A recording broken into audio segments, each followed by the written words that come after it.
क्या आपने कभी सोचा है दोस्तों कि बदलते ज़माने के साथ लोगों का रहन सहन तो बदल ही रहा है, साथ ही जीने का तरीका भी बदल रहा है। आज कई लोग ऐसे हैं जो या तो किसी मजबूरी में जैसे नौकरी इत्यादि के कारण अकेले रहते हैं, तो कुछ लोग ऐसे भी हैं जो बिना किसी मजबूरी के अपनी मर्जी से अकेले रहना पसंद करते हैं। अपने काम को सच्ची लगन से अकेले ही करते रहते हैं।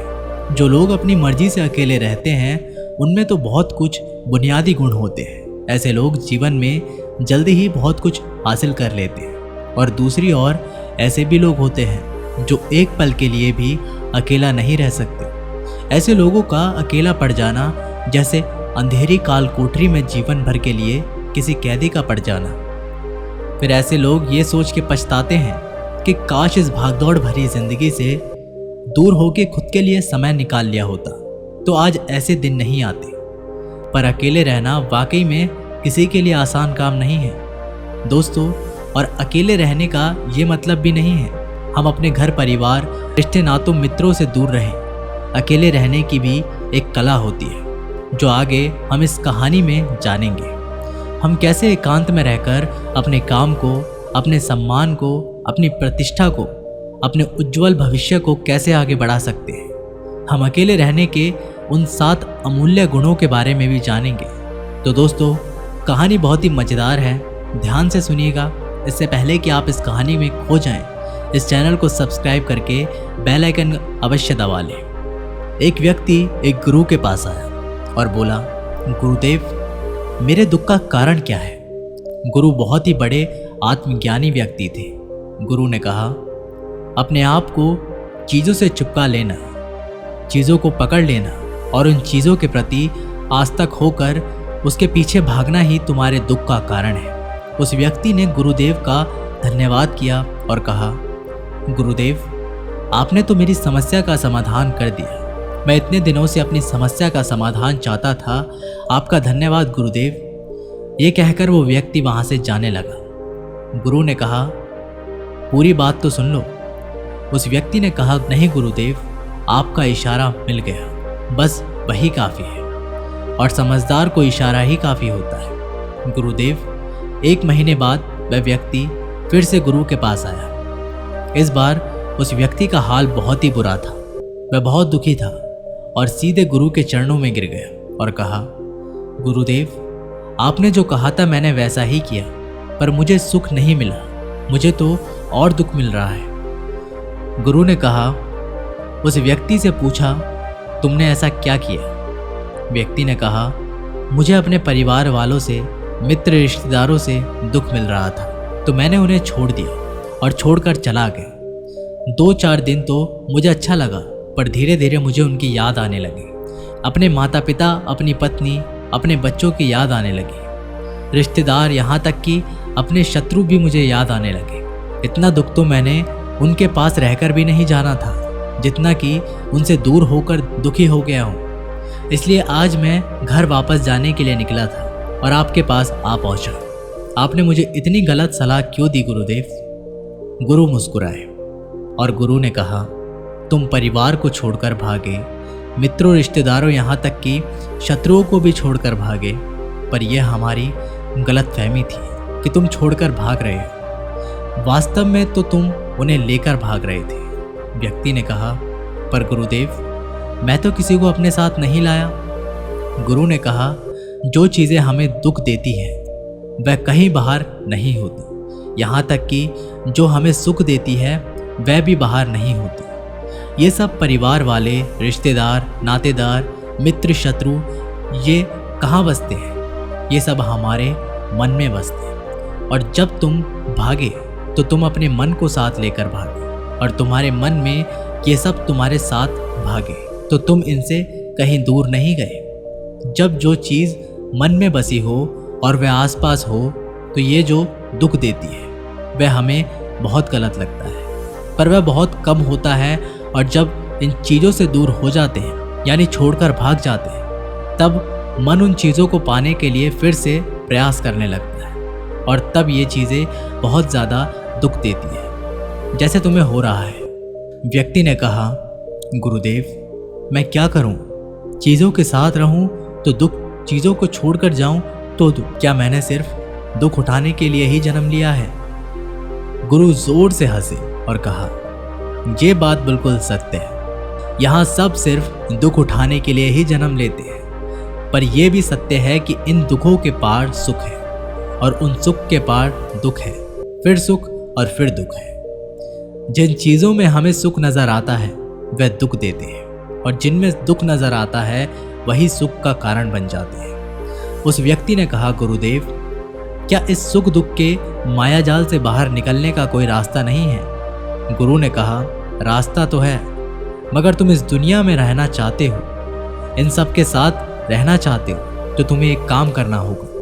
तुम ऐसे ही रहो जैसे कि तुम इस दुनिया में अकेले हो। सबके साथ रहो पर अकेले रहो। व्यक्ति ने कहा, पर गुरुदेव, ये कैसे हो सकता है? गुरु उस व्यक्ति को एक जगह पर ले गए जहां एक मेला लगा था और वहां बहुत भीड़ थी। गुरु ने कहा, देखो, अपने आसपास यहाँ किसी को नहीं जानते हो। व्यक्ति ने कहा, नहीं, यहाँ तो कोई भी मेरा जान पहचान वाला नहीं है। गुरु ने कहा, क्या तुम यहाँ अकेले हो? व्यक्ति बोला, हाँ। गुरुदेव, बिल्कुल अकेला हूँ। गुरु ने कहा, नहीं, तुम्हारे मन में कुछ चल रहा है, तुम अकेले नहीं हो। व्यक्ति ने कहा, हाँ, मैं जल्द से जल्द अपने घर जाना चाहता हूँ, अपनी पत्नी से, अपने बच्चों से, अपने माता पिता से मिलना चाहता हूँ, अपने मित्रों से मिलना चाहता हूँ, वही मेरे मन में चल रहा है। गुरु ने कहा, अब ये सब भूलकर आंखें बंद कर लो और अपना ध्यान यहाँ होने वाली आवाज़ों पर लगा दो। व्यक्ति ने ऐसा ही किया, और जैसे ही उसने अपनी आंखें बंद की और सारा ध्यान वहाँ हो रही आवाज़ों पर लगा दिया, उसे एक अकेलापन, एकांत महसूस हुआ। उसे लगा कि वह इतनी भीड़ में भी अकेला है। सभी आवाज़ों के ऊपर ध्यान लगाने के कारण किसी आवाज़ का कोई महत्व नहीं था, बस आवाज़ें थी, और वह था।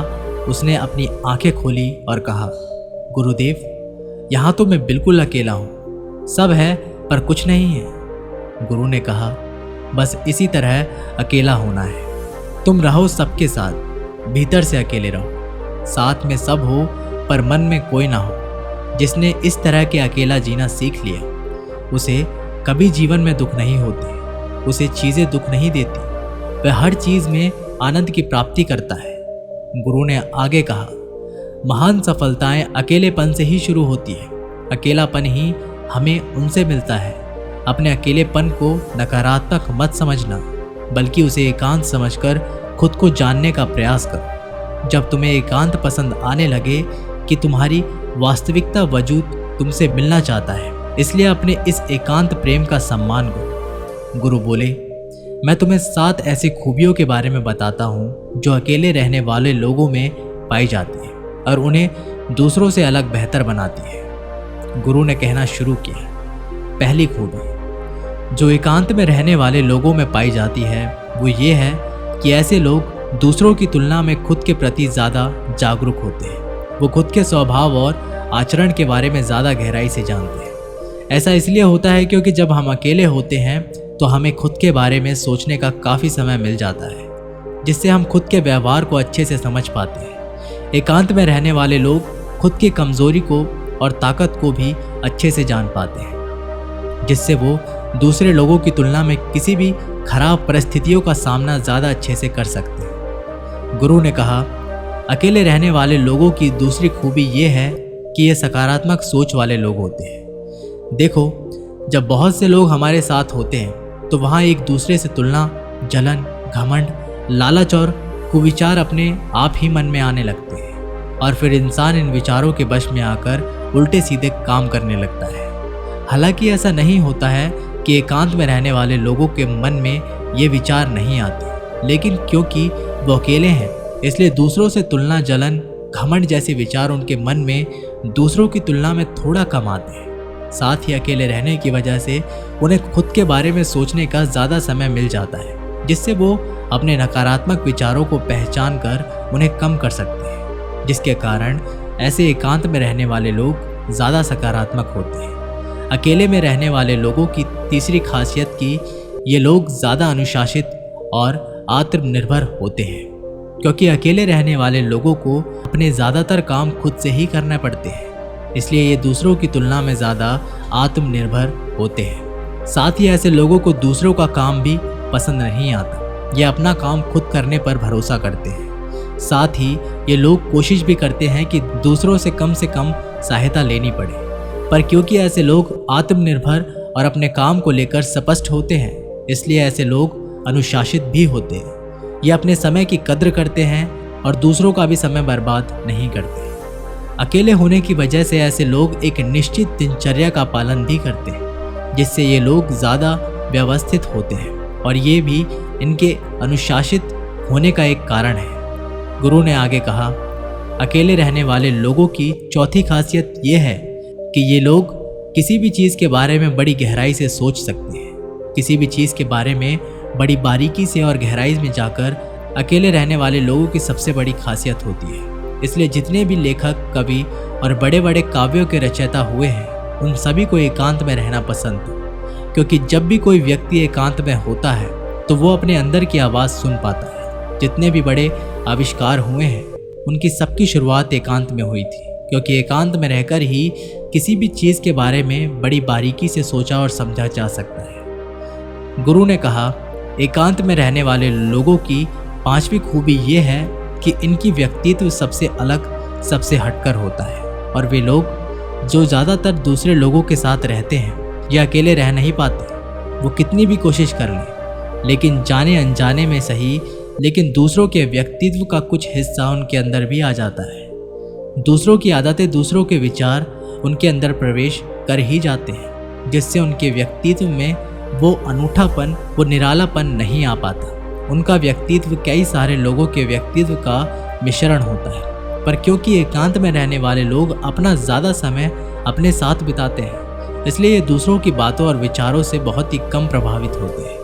इनके अपने जीवन को जीने के खुद के बनाए नियम और फायदे होते हैं, जिनका ये पालन करते हैं। ये किसी से भी आसानी से प्रभावित नहीं होते हैं। इसलिए ऐसे लोगों की खासियत सबसे हटकर सबसे अलग होती है। इसलिए इनके व्यवहार में एक अलग ही निरालापन होता है, जो किसी दूसरे व्यक्ति को पसंद भी आ सकता है और नहीं भी। गुरु बोले, छठी खासियत जो एकांत में रहने वाले लोगों में पाई जाती है, अकेले रहने वाले लोगों के दूसरों के साथ रिश्ते बहुत ही गहरे और मजबूत होते हैं। हालांकि अकेले रहने वाले लोग ज़्यादा लोगों से अपने संबंध नहीं बनाते हैं, लेकिन ये जितने भी लोगों से संबंध बनाते हैं, सच्चे दिल से बनाते हैं। ऐसे लोगों के बहुत ही कम दोस्त होते हैं, लेकिन जितने भी होते हैं, ये उनसे अपनी दोस्ती पूरी ईमानदारी से निभाने की कोशिश करते हैं। अक्सर लोगों को ये लगता है कि एकांत में रहने वाले लोग बहुत ही कम बात करते हैं, लेकिन उनसे पूछिए जिनसे ये दिल से जुड़े होते हैं कि उनसे कितनी बातें करते हैं। वैसे लोग इन्हें अपना मान लेते हैं और वो इनके सामने अपने पूरे दिल की बात रख देते हैं। अकेले रहने वाले लोग बहुत ही कम लोगों के साथ संबंध रखते हैं, लेकिन ज़रूरत पड़ने पर वो अपनी तरफ से पूरी मदद करने के लिए भी तैयार रहते हैं। इसलिए इनके रिश्ते कम लोगों से होते हैं, लेकिन जिनके साथ भी होते हैं वो बहुत मजबूत होते हैं। अगली खासियत, अकेले रहने वाले लोग मानसिक तौर पर और भावनात्मक रूप से बहुत मजबूत होते हैं, क्योंकि उन्हें पता होता है कि अगर आज कोई समस्या उनके ऊपर आती है तो उन्हें अकेले ही उस समस्या से निपटना पड़ता है। ऐसा बार बार करने से ही उनके अंदर खुद के प्रति आत्मविश्वास बढ़ जाता है, और आत्मविश्वास एवं आत्मसम्मान के बनने से वे मानसिक और भावनात्मक तौर पर और मजबूत होते चले जाते हैं। और वो ये मान लेते हैं कि ऐसी कोई भी समस्या नहीं है जिसे वो अपनी दृढ़ इच्छा शक्ति के दम पर हरा ना सके, और यही एक सोच उन्हें दूसरों से अलग बनाती है। इतना कहने के बाद गुरु चुप हो गए। तो उस व्यक्ति ने कहा, गुरुदेव, आपकी सारी बात ठीक है, लेकिन ये कब कहा जा सकता है कि अकेलापन एक वरदान है? ये सुनकर गुरु ने कहा, अकेलापन हमेशा से ही एक वरदान रहा है, अगर हम उस समस्या को पूरी सकारात्मकता के साथ उपयोग कर पाए तो। क्योंकि जब हम दुनिया के लोगों के साथ होते हैं तब हम भीड़ का हिस्सा होते हैं, लेकिन जब हम अकेले होते हैं तब हम खुद के साथ होते हैं। और जब हम खुद के साथ होते हैं तभी हम अपने समय का सदुपयोग, खुद का आकलन, खुद के शौक, सभी बातों पर अच्छे से ध्यान दे सकते हैं। अपनी कमजोरियों पर भी काबू पा सकते हैं, या ऐसा कह सकते हैं कि सच में अच्छाई की राह और इंसानियत की मंजिल भी पा सकते हैं। उस व्यक्ति को गुरु की बात समझ आई और वह गुरु का धन्यवाद कर अपने घर चला गया। दोस्तों, हम इतना समझे कि जिन चीज़ों को हम पाना चाहते हैं वह तब तक हमें दुख देती है जब तक कि हम उसे पा ना लें, और जब हम उसे पा लेते हैं तब वह फिर से हमें दुख देती है कि वह कहीं हमसे छूट ना जाए, और जब वह हमसे छूट जाती है तब वह फिर से हमें दुख देती है। उसके जाने का दुख जो बहुत ही गहरा होता है। जीवन भर हम एक चीज़ को पकड़ते हैं, फिर दूसरी चीज़ को पकड़ते हैं, फिर तीसरी चीज़ को पकड़ते हैं और फिर पीछे की चीज़ों को विदा करते रहते हैं। इसी तरह हम सुख पकड़ते हुए दुख को पकड़ते चले जाते हैं। पर जिस व्यक्ति ने अकेला रहना सीख लिया वह परिवार में, समाज में सब कुछ करते हुए आनंद की प्राप्ति करते हैं। सारे कार्यों को पूरा करते हुए सुख से जीते हैं, आनंद से जीते हैं। दोस्तों, आपको ये कहानी कैसी लगी हमें कमेंट सेक्शन में ज़रूर बताइएगा। अच्छी लगी हो तो चैनल को सब्सक्राइब करना ना भूलिएगा। मिलते हैं एक नई वीडियो के माध्यम से, तब तक के लिए अपना ध्यान रखिएगा।